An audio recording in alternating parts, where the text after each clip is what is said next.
হ্যাঁ, নিশ্চয়ই। মিউজিকটা কিন্তু ওই কানে লাগিয়ে নয়।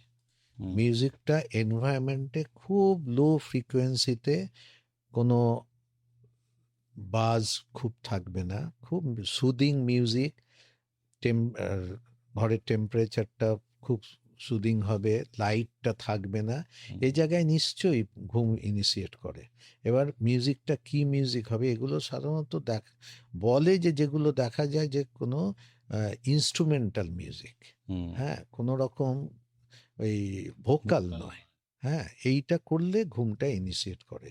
আরেকটা অনেকে করেন ঘুমের মধ্যে ওই ব্রিদিং এক্সারসাইজ, হ্যাঁ, ডিপ ইন্সপিরেশন, হ্যাঁ, হোল্ডিং অ্যান্ড এক্সপিরেশন। এটা 4-7-8 একটা ফর্মুলা আছে। 4 সেকেন্ড নিয়ে, ইন্সপিরেশন নিয়ে, হ্যাঁ, 7 সেকেন্ড ধরে হোল্ড রেখে করে, 8 মিনিট। 8 সেকেন্ড এক্সপিরেশন করা। এটা একটা 4-7-8 একটা ফর্মুলা হুম, আমরা হুম। বলি। এইটা করলে অনেক সময় ইনিশিয়েট হয়।